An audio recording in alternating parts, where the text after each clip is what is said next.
Hello and welcome to the new episode of Nazariya the vision. कौन कमबख्त है जो बर्दाश्त करने के लिए पीता है। तो आप समझ गए होंगे कि आज किस बारे में बात हो रही है। शाहरुख खान के बारे में नहीं, दिलीप कुमार साहब के बारे में बात होने जा रही है। हमारे अजीज जिया रिजवी साहब, जो कि मिड डे के एडिटर रहे हैं और भी बहुत सारे अखबारों के एडिटर रहे हैं, तो उनकी दिलीप कुमार साहब से मुलाकात हुई। दिलीप कुमार साहब से मुलाकात कैसे हुई, बड़ी इंटरेस्टिंग स्टोरी है उनकी। कि जब मुलाकात हुई तो दिलीप कुमार साहब ने खुद उनको कॉल कराया और उनको बुलाया और बातें की। दिलीप कुमार साहब एक लीजेंड हैं और दिलीप कुमार साहब के ने एक तरह से इंडस्ट्री में, एक्टिंग लाइन में एक रेवोल्यूशन पैदा किया। इन सब चीज़ों के बारे में, ये बहुत सारे पहलुओं के बारे में, बहुत सारी अनटोल्ड स्टोरीज के बारे में हम लोग बात करेंगे जिया रिजवी साहब के साथ। सर, आपका इस्तकबाल करते हैं हम इस प्रोग्राम में नजरिया के। तो सर, सबसे पहले आप वहीं से शुरू कीजिए जहाँ से आप बताते हैं कि दिलीप कुमार साहब के ऑफिस से आपके पास कॉल आई। ये था, ये जिस दिन मैंने, आई थिंक वाज फ्राइडे और सैटरडे था 85 में, जुलाई का महीना था। और रफी साहब वाला इंटरव्यू छप चुका था दिल्ली में फ्राइडे को, नौशाद का मैंने इंटरव्यू लिया था। तो एक ऑफिस पहुंचा तो मेरी एक सेक्रेटरी होती थी जिनका नाम था रोजी। ओके। मैं पहुंचा हूँ, लंच टाइम में पहुंचा तो उसने कहा साहब सुबह से 3 फोन आ चुके हैं और कोई असलम साहब है, वो चाहते हैं बहुत अर्जेंट आपसे बात करना। ओके। मैं रेगुलर नहीं करता असलम साहब कौन होंगे, तो मैंने फोन दिला दूं। तो रोजी ने फोन बुलाया, उसने मुझे फोन दिया जी। तो मैं असलम बोल रहा हूँ दिलीप साहब के घर से, जी यूसुफ भाई दिलीप साहब का, और साहब आपसे मिलना चाहते हैं। तो हो सकता है पॉसिबल कि आप कल आ जाए सुबह। आ जाऊंगा। तो उन्होंने कहा आप 9:30 बजे तक पहुंच जाइएगा। जी। अब वो सरप्राइज इसमें कौन सी बात है, मैं चलो चलते हैं भाई। ऐसे तो दिलीप साहब से मुझे कई बार मुलाकातें हो चुकी थी, लेकिन पर्सनल इस तरह की मुलाकातें नहीं थी। फंक्शन हुई है 2-3 बार में था। जैसे फंक्शन में तो लता मंगेशकर से बहुत इंटरेक्शन रहे हैं। और फिर मैं कहा कोई स्टोरी की थी आपने दिलीप कुमार साहब की? तो 9:30 बजे उनका, मैंने कहा चलना, तो मैं 7:30 बजे निकला। वहाँ मैं रहता था कोलाबा में। तो कोलाबा से मैं गया वो चर्चगेट से मैं गया खार से मैंने लिया ऑटो। जी। ऑटो से पाली हिल पहुंचा, पाली हिल घर तक पहुंचे, घर पे सीधे। तो वहां पर सब मैसेजेस मौजूद थे। जैसे पता चला क्या में मौजूद थे मैसेजेस, मेरे मैसेजेस मौजूद। Okay okay. और जब मैं पहुंचा वहां तो असलम साहब दौड़ते हुए आए। ओके। रिसीव करने गेट पता है, मैसेज दिया गया था इंटरकॉम पर। तो मुझे लेके गया, तो दिल्ली से अपने घर के बैक लॉन में बैठे हुए थे। ओके। शानदार लॉन था और 2-3 आदमी दोस्त भी बैठे थे। डॉक्टर उंद्रे होते थे इनके डॉक्टर उंद्रे इनके पर्सनल फिजिशियन थे। ओके। तो आया करते थे देखने, चेकअप करने के लिए।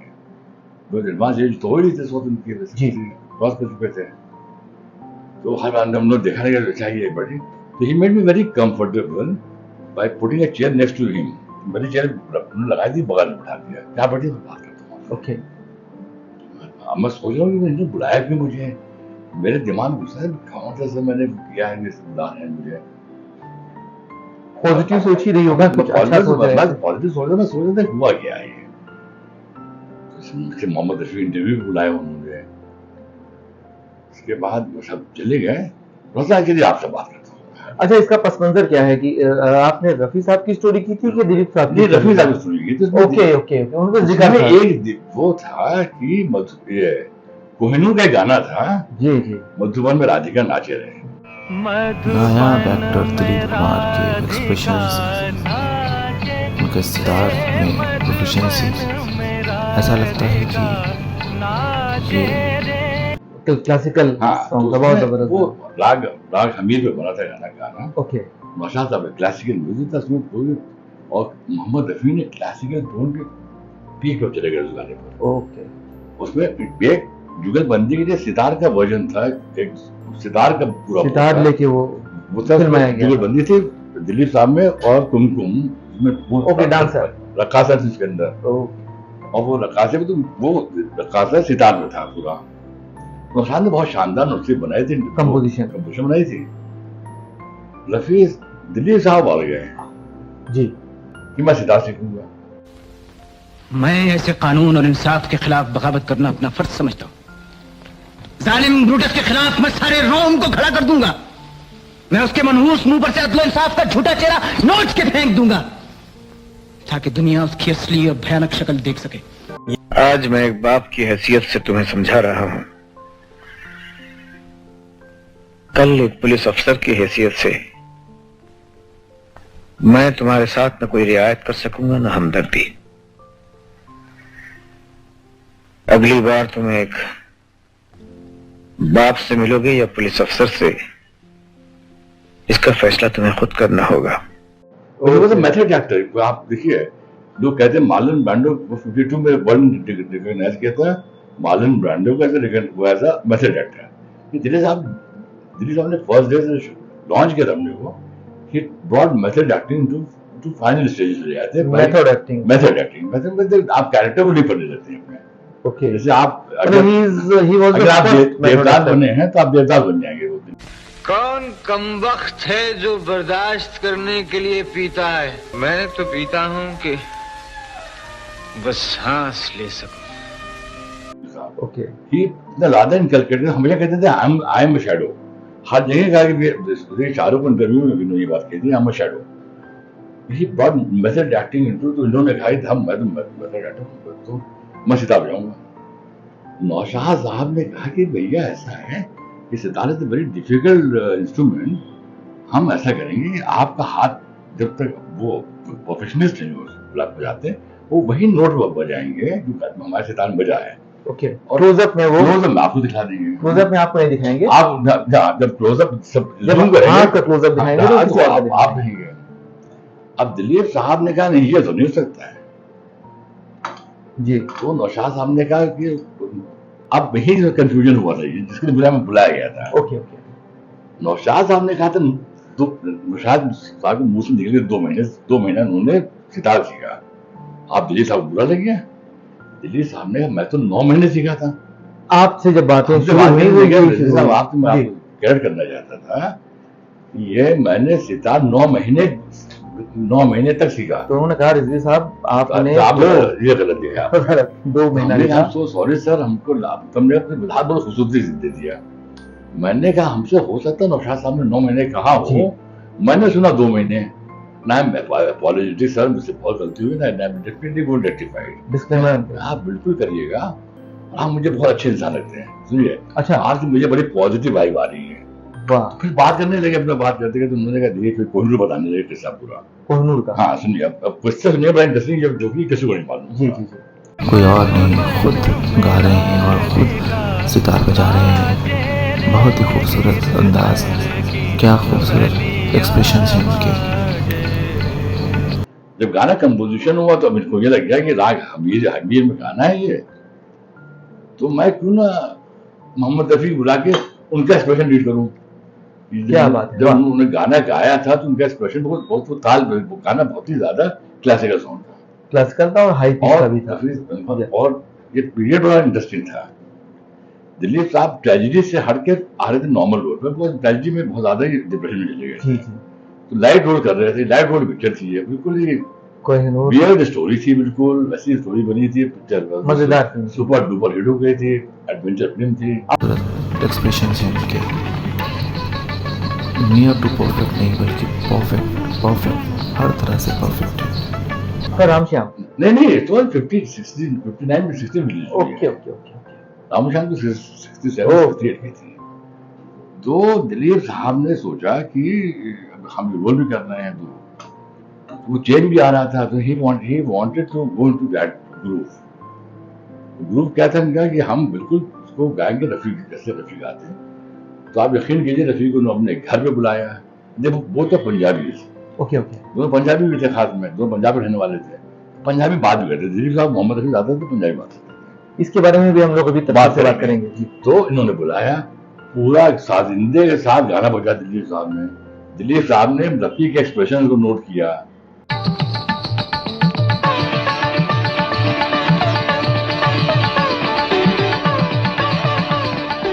जो गाना गाया, जो क्लासिकल गाना गाया था रफी ने, जो दिया था, नोट्स गाए थे क्लासिकल, तो वो क्लासिकल नोट भी इन्होंने वो किया जी, रफी साहब ने, दिलीप साहब ने, मतलब जहाँ पर एक्सप्रेशंस आते हैं, सब एक हाई वो रफी किस तरह गाते हैं, आप सोचिए, आप देखेंगे तो आपको लगेगा बस गा रहे हैं रफी वो, जी, एक्सप्रेशन रफी का घर लिए हैं। He went to that extent of perfectionism in this song. अब इनको बुरा लग गया, अल्लाह को बुरा क्यों लग गया कि 2 महीना लिखा, 2 महीने क्यों लिख दिया मैंने कहा मैं कल जाके चेंज करूंगा इसको, और डिस्क्लेमर डालेंगे, डिस्क्लेमर डालेंगे इसको, कहेंगे साहब आपने तो किया है, कहने लगे आप मुझे बहुत अच्छी बात करने लगे, फिर बताते रहे, वो भी बातें बताएंगे आपको इत्मीनान से। तो मैंने नौशाद साहब से पूछा, नौशाद साहब ने कहा सही है 9 महीना सीखे, आपको किसी का बताया था, नाम को बताया था उन्होंने, अच्छा सिखाया था, हाँ ओके, सिखाया था, वो सिखाते थे कभी बुला ले इसको 2 बजे रात में बुला लें, कभी 1 बजे बुला लें रात में, 12 बजे दिन में बुला लें, लेकिन जब उनको फुर्सत मिलती थी लर्न सितार देखिए। पूरे मेथड एक्टिंग का एक खास है, देखिए मेथड एक्टर वाले जो थे, they live the role of the character, वो पूरा सोल ले लेते, जैसे कॉफी पीना हो उनको तो वो एक्चुअली में कॉफी पिएंगे सोल। दिलीप साहब ब्रॉट दैट प्रोफेशनल टू जो प्रोफेशनल लेवल था, उस लेवल पे लेके चले गए। तभी जब ये बना गाना, तो उसी वाक़े में बातें करते गए, तुमने वाक़े बताने लगे, बहुत से वाक़े बताए उन्होंने, बड़ी इंटरेस्टिंग स्टोरी थी। एक स्टोरी आज शेयर करेंगे, फिर बढ़िया बाद में करेंगे। जब हम लोग बैठे हुए थे, हम और दिलीप साहब, तो बैंड्रा से कुछ लोग आए थे मिलने से, ओके। उसी जमाने में बैंड्रा में कम्युनल राइट हुआ था, एंड वो amazing right, it was between Maharashtra state का वो था, यूपी वर्सेस नॉन यूपी वाला, ओके ओके, वो हिंदू मुस्लिम टर्न लोग पहुंचे दिल्ली साहब, महाराष्ट्र वर्सेस नॉन महाराष्ट्र था, लेकिन वो टर्न कर गया इसके अंदर, इसलिए मुस्लिम को जो मुस्लिम को डेलीगेशन लीड कर रहे थे वो वर्मा जी थे कोई, ओके। तो वो आए सब मिलने दिलीप साहब से, मैं भी बैठा हुआ था, तो उन्होंने दिलीप साहब से कहा कि दिलीप साहब ऐसा है कि आप हमारे सदर बन जाइए, और ये हम बनाने जा रहे हैं, करने जा रहे हैं। तो ये सब सुनते रहे पूरी बात। उन्होंने कहा मेरा इसमें रोल क्या होगा जी, आपको वजह से हमारा रिकॉग्निशन हो जाएगा, तो देखिए मैं बिल्कुल ज़्यादा वो पूछ के था, लेकिन आप एक चीज़ भूल रहे हैं, ऐसे शुरू हुए आते हैं, बड़ा इंटरेस्टिंग बात है, आप ये भूल रहे हैं कि मेरा नाम यूसुफ खां है, लेकिन मेरा एक नाम दिलीप कुमार भी है, मेरी 2 आइडेंटिटी है, मैं दिलीप कुमार भी हूँ और यूसुफ खां भी हूँ। मैं कोई ऐसा काम नहीं करूँगा कि जिसके बगल में, जिसके वजह से मेरे किरदार पर हो जाए, मेरे फैंस में सब दिलीप कुमार इफेक्ट हो, ऐसा तो मैं इसको मैं कायल नहीं, मैं आपके हाँ जो वैसे मदर आप चाहिए ले ली, लेकिन हम मुस्लिम ऐसे कॉज को करेंगे, मैं कम्युनल कॉज पे नहीं जा सकता हूँ, मैं नहीं जाऊँगा, और तेरा लाल होना शुरू हुआ, आप लोग चलिए फिर करता हूँ, माजूर करता हूँ, आई कैन नॉट ज्वाइन। अब यहाँ तो बात खत्म हुई, आपने मना कर दिया, साहब मुझे लेके गया बाहर, अब बाहर लेके गया, कहने लगे साहब ये कर देखिए किसका ये घर बताइए, कहने लगे सुनील दास का, बिल्कुल बगल में, कहने सुनील इस घर में पला है, हम बच्चे मेरे घर में खेलते थे आकर, संजू और ये प्रिया और जी बेटी आती है, यहाँ खेलते थे आकर, और सब हम लोग एक घर जब होता बुलाते हम लोग, पतंग उड़ाते साथ में, त्योहार में। मैं संजय से कहता हूँ मैं मुसलमान लीडर बन गया हूँ, मैंने कहा पैसा बोला चुप रहो, मैं तुम ज्यादा खा लो, फूड ऑफ कर रहा है। कहने लगे मेरे जितने दोस्त हैं, मेरे जितने अहबाब हैं, मेरे सब मरासिम में जी ये लोग सब मतलब बताइए, मैं क्या करूँ, मैं उसमें बिल्कुल सही आप बिल्कुल सही पूछ रहे हो, सही कह रहे हैं, बिल्कुल लॉजिक है। कहने लगे आप यकीन करो, कभी कभी सुनील दास आदमी घर आ जाते मेरे, बैठते मेरे साथ, सब बातें करते हैं, तो हम लोग तो रात में खाना सब कुछ एक ही चीज़ का तो है हम लोग। अब हम बदल जाएं, हम कह दें नहीं हम आई विल रिप्रेजेंट मुस्लिम, मैं भी आई विल रिप्रेजेंट वो, हम लोग अंदर है नहीं, कॉन्सेप्ट ही नहीं। वो वेरी ग्रेट सेकुलरिस्ट, बहुत ज़्यादा सेकुलरिस्ट वो था, हमारे वो पंडित नेहरू बहुत करीब थे, पंडित नेहरू बहुत ज़्यादा करीब मानते थे। तो कोहिनूर से कहानी शुरू हुई थी, तो आप जब कोहिनूर आई तो हम आगे तो बन गई सब मूवी जी, गाने बहुत अच्छे थे, और मधुबन में राधिका नाचे रहे, मतलब रियली एक क्लासिकल सॉन्ग था, बहुत ही ज़्यादा वीडियो का गाना है। पिक्चर ने बैक कर दिया सब अवार्ड, और उस जमाने में शायद 10-11 करोड़ का हमारा था उस वक्त। एस यू सनी थे डायरेक्टर इसके। Okay. S U Sunny wanted that जुगलबंदी है ना, बता रहे थे ना जुगलबंदी हुई थी, उसके लिए नशा साहब नशा पीरियड चल रहा था और गाना गाना। तो आप जब आप देखेंगे रफी, तो जब आपको एक्सप्रेशन देखिएगा वो रफी साहब का एक्सप्रेशन। बिल्कुल बिल्कुल। अच्छा, अभी आपने बात की उर्दू और थे पंजाबी, और एक जो पंजाबियों जैसे रफी साहब पंजाबी थे, तो नहीं, इनके जितने दोस्त थे, देखिए इनके जितने आज भी फिल्म इंडस्ट्री में मैं वाकई बताऊंगा पंजाबी डोमिनेटेड, तो जो डोमिनेट नहीं, जो पंजाबी बहुत अच्छी डोमिनेशन हमेशा रही है जी। दिलीप साहब के वालिद का नाम तो गुलाम सरवर और राज कपूर का नाम था शायद विशेश्वर कपूर नाम था इनके पृथ्वीराज कपूर के अब्बा का नाम। तो ये दोनों दोस्त थे। ओके। दिलीप साहब के अब्बा पेशावर के थे, पेशावर के पड़ोसी थे दोस्त। लेकिन ये अकेले नहीं थे, सुनील दत्त भी पंजाबी थे, शम्मी कपूर भी पंजाबी थे, राज कपूर, धर्मेंद्र भी पंजाबी थे, धर्मेंद्र सब Punjabi. They used to talk in Punjabi, तो अपनी लोकल लैंग्वेज बचानी थी। अभी मैं हाल के वाकई में बोल रहा हूँ, मैं गया था अक्षय कुमार से मिलने। आप जैसे पूरी बात हो रही थी शिव कुमार, अक्षय कुमार से अक्षय कुमार ने पिक्चर बनाई थी एलियट कुवैत के ऊपर। ओके। तो मैंने कुछ इनपुट देना था, गया था मिलने उनसे, बात करते थे तो मैंने शक्ल देखी, तुझे पंजाबी हो, he wanted to communicate in Punjabi. इतना डोमिनेशन पंजाबी में था। और दिलीप साहब थे और यूसुफ अब्बिया थे, इनके आप गौर कीजिए, इनकी जो उर्दू कमांड थी। लेकिन उर्दू पे कमांड कैसे इतनी ज्यादा हो गई जब पंजाबी नहीं लिखता था? ये भी बताया दिलीप साहब जब अंजुमन इस्लाम में पढ़ रहे थे, इनके अंदर मैथड आर्टिकल मैंने किस्सा बताया, वो सब शुरू हुआ था जी। ये क्लास के मॉनिटर बन गए, क्लास के मॉनिटर, स्कूल के टाइम में क्लास के मॉनिटर थे और इनके सब दोस्त थे। तो जब उनको उर्दू का सेशन होता था तो उनको दे दिया जाता ऐसे लिखिए, ऐसे इंग्लिश में, उर्दू में क्या बोलते हैं, नस्ल में होता है नस्ल में। तो इन्होंने इनके सब दोस्त इनको दे दिए, क्या यूसुफ यार भाई तुम कर देना, हमसे तो होगा नहीं, तुम भी कर दो। And he used to take it very seriously. तो कहने लगे रिजवी साहब यकीन कीजिए, मैं हर आदमी की, हर लड़के की स्टोरी अलग अलग ज़बान में लिखता था, उर्दू के अलग अलग अल्फाजों में, and it went to for about a year. Year के बाद मैं निकला तो मेरी उर्दू इतनी अच्छी हो चुकी थी, मैंने इतना उर्दू पढ़ लिया था बचपन लड़कों के लिए कि मेरी उर्दू इतनी फर्राटेदार उर्दू हो गई थी मेरी, और मेरा हाफजा बहुत अच्छा हो गया था, मैंने वर्ड सीखना शुरू किया था, कंपोजिशन अच्छी हो गई थी, मेरे लिखने का पावर अच्छा हो गया था, वोकैबुलरी अच्छी हो गई। मुझे तो होश नहीं, आप मशवरा दीजिए, कहाँ से छेड़ूं फसाना, कहाँ तमाम करूं। फिसलती हुई जमीन में ये दाग बूटे हैं, ये लगाए और इसकी शादाबी और उसकी महक जो है अब माशाअल्लाह दूर दूर तक फैल गई। बम्बई की हवा में भी कभी कभी यहाँ की महफिलों की महक वो महसूस हुई, और उसके लिए मैं माजरत खां हूँ। And it started with the only when he became monitor. 3-4 साल पहले मैं गया था वहाँ अंजुमन इस्लाम जी।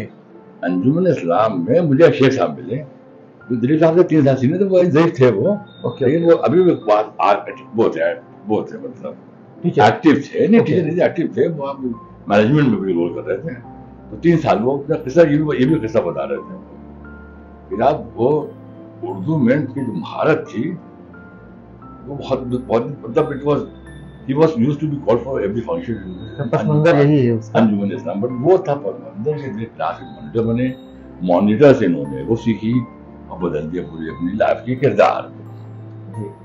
लेकिन बातचीत में भी कभी पंजाबी टच या इस तरह कभी नहीं आया। बस में बात तो करते पंजाबी करते, पंजाबी आते तो पंजाबी बात होता था। इसलिए मैं एक बार मिलने गया थे, तो उनके दोस्त होते थे सागर सूरी, मैं मर गया कोविड में हुआ। ओके।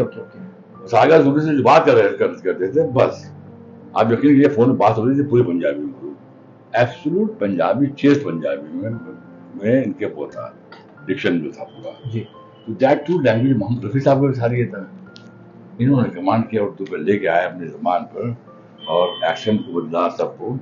इंडस्ट्री का ये था, रोल भी था ये। तो अभी आपने बताया कि एक साहब वर्मा जी उनके पास आए और उन्होंने ऑफर किया कि हाँ, आप तो इसके अलावा एक्टिव पॉलिटिक्स में तो उनके पास बहुत सारे ऑफर्स है और उसके बाद उन्होंने जनरल शहनवाज दे दिए, इनडायरेक्टली उन्होंने एक बार राज्यसभा मेंबर बने, राज्यसभा में मेंबर भी बने।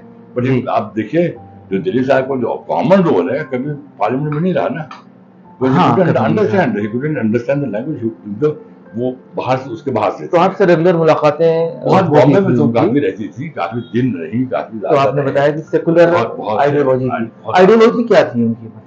he loved India, he loved Indian composite culture, he loved the people of India, he loved तो इनके जो मतलाब में होते, इसलिए इनकी उससे बहुत अच्छी दोस्ती थी बाला साहब ठाकरे से। अच्छा, बाला साहब ठाकरे के घर पर रेगुलर जाना था, रेगुलर था। उनकी मिसेज से भी बहुत अच्छे रिलेशन थे सबसे, तो इनकी फैमिली ग्रो कर रही थी साथ में। He was a very among, I don't think Bala Saheb Thackeray use to adore him also, पर जब वो निशाने इम्तियाज का किस्सा हुआ तो उन्होंने अपना खेला, पॉलिटिक्स थी उनकी अपनी, he was addressing his constituency, उन्होंने constituency वो करना था, रोड रोकना था। हाँ, तो उन्होंने अटैक कर दिया, दिल्ली साहब आ गए, वो दिल्ली बॉम्बे दिल्ली आ गए, अटल बिहारी वाजपेयी की सरकार थी, उनसे मिले, समझो। पर अटल जी ने मुझे कोई प्रॉब्लम नहीं, आप government of India has no problem in accepting the award. सब लोग हम यहाँ में रहे दिल्ली साहब के। और दिल्ली साहब एक बहुत इंटरेस्टिंग वाकया है कि क्लास में दिन भी बैठे हुए थे, उनके टीचर थे जिया साहब, उनका नाम जिया मोहिद्दीन नाम था, सिर्फ नाम। तो कोई दवा लेके आए थे, माजून था, माजून बड़ा अच्छा लगा, ज्यादा खा गया माजून, तो जो माजून है बीमारी का माजून, जी जी जी, वो चक्कर को आने लगा, ऑलमोस्ट फेंटेड, बुलाए गए और फिर डॉक्टर लाया, खाली निकल गया। तो छोटे से जब इनकी पिक्चरें हिट हुई हैं तो ये गए अपने दोस्तों के साथ गए, तो भिंडी बाजार में रहते थे।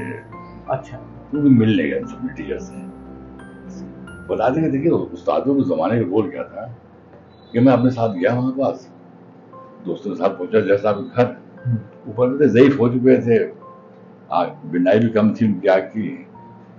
तो लोगों ने, हमारे दोस्तों ने कहा कि जैसा आपने पहचाना ये कौन है, ये नहीं बेटा मैं तुझे पहचानने का नहीं, कि ये है यूसुफ खान। तकदीरें बदल जाती हैं, जमाना बदल जाता है, मुल्कों की तारीख बदल जाती है, शहंशाह बदल जाते हैं, मगर इस बदलती हुई दुनिया में मोहब्बत जिस इंसान का दामन थाम लेती है वो इंसान नहीं बदलता। तुमने कहा कौन यूसुफ जी? बोले यूसुफ खान है जिसने आपको मालूम कहा नहीं।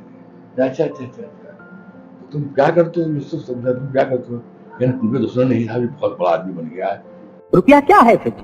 रुपया क्या है? मिट्टी की तरह एक बेजान और बेकार चीज है, लेकिन जिस तरह मिट्टी में मेहनत का बीज बोए बगैर पैदावार नहीं हो सकती, उसी तरह रुपए के साथ जब तक मेहनत का मेल नहीं होगा दुनिया में कभी कोई तरक्की नहीं होगी। ये बहुत बड़ा एक्टर है आजकल फिल्म इंडस्ट्री में। तो वो पूछते रहे, कह रहे हैं मुझे तो उसके लक्षण मालूम थे, ये जिंदगी में कुछ नहीं कर सकता था सवाई इस चीज की। धंधा फैलाने आए हो और इन गरीब लोगों को बाहर हाथ फैलाने भेज रहे हो, ये कहाँ का इंसाफ है? बाबू, हम तो सुनते आए हैं कि बड़े लोग बस्ती बसाते हैं, आप इसे उजाड़ना चाहते हो क्या? मैं कहने लगे ना उनको, ये वो हो गया, ये बहुत एब्सोल्युटली अनमूव, इसे बर्दाश्त होता ही, ये काम करना तो वो कर ही नहीं सकता था। अरे तोरे कारण तो कुत्ता भी न मरे बेगैरत, दूसरे गांव का साथ देते गद्दार। हम दंगा फसाद किया है साहब, बराबर हम दंगा फसाद किया है। इस उस्ताद होते थे हम लोग, ये ग्रुप दिस अनजान से बहुत इनका लगा। हम बॉम्बे में थे, फंक्शन में गए थे, उसका सेकेंडरी था, राजीव गांधी के होते हैं, तो फंड रेजिंग। ओके, चलिए सर, आपसे बहुत अच्छा लगा बात करके, और दिलीप कुमार साहब के साथ बहुत सारी आपकी मुलाकातें हुई, उसमें जो अनटोल्ड स्टोरीज हैं उसके बारे में हम आपसे अगली बार बात करेंगे। Thank you so much.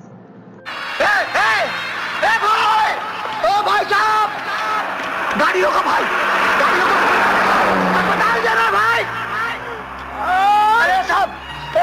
रोको गाड़ी रोको, अस्पताल पहुंचा दो भाई साहब, अस्पताल पहुंचा दो भाई। ए भाई साहब